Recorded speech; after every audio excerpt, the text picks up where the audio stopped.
India నుంచి ఫ్రెండ్స్‌కి ఇవ్వడానికి యాక్సెసరీస్ అయితే తెప్పించా కదా! అవి సార్ట్ ఔట్ చేయడానికి నాకైతే అస్సలు టైం కుదరట్లేదు. ఒక్కొక్కళ్ళకి ఒక్కొక్కటి అని చెప్పి డివైడ్ చేయాలి కదా! సో, ఈ రోజైతే ఆ పని పెట్టుకున్నా అనమాట. ఈ మధ్య స్వీట్ తినాలనిపిస్తున్నప్పుడు ఈ ఫిగ్స్ అయితే తెచ్చుకొని ఇంట్లో పెట్టుకుంటున్నాను. ఇవి చాలా స్వీట్‌గా ఉంటున్నాయి. యాక్చువల్లీ డ్రైడ్ కూడా ఉంటాయి కానీ అవి అస్సలు తినాలనిపించదు. ఇవి మాత్రం సేమ్ స్వీట్ టేస్ట్ వస్తుంది. రీసెంట్‌గా మా ఆయన ఇండియా నుంచి తెచ్చిన స్వీట్‌లన్నీ తినేసరికి ఒక్కసారే భయం పుట్టేసి దెబ్బకి ఇంకా స్వీట్లు తినకూడదని డిసైడ్ అయ్యాను కొన్ని రోజులైతే. అయినా అంటాం కానీ మాట మీద ఉంటామేంటిలేండి గానీ, ఏమో చాలా మంది ఉంటారేమో కానీ నేను అస్సలు స్వీట్ల విషయంలో మాత్రం ఉండలేను. ఇన్ని మాటలు మాట్లాడుతున్నాను, ఒక్కసారి ఎవరైనా స్వీట్ తెచ్చిస్తే తినకుండా మాత్రం అస్సలు ఉండలేను. ఇండియాలో ఉండే ఫ్యాన్సీ ఐటమ్స్ కొన్ని అయితే తెప్పించా అని చెప్పా కదా, అవైతే ఇప్పుడు సెపరేట్ చేస్తున్నాను.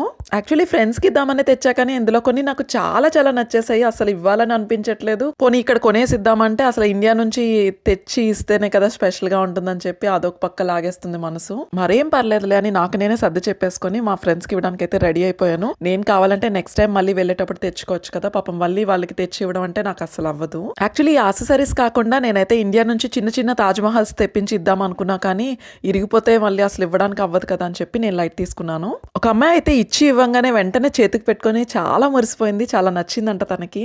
మీకు ఈ వీడియో మొత్తం చూసిన తర్వాత ఏమనిపించిందో కమెంట్ సెక్షన్లో చెప్పండి. ఇంకా వీడియో నచ్చితే please like, share and subscribe.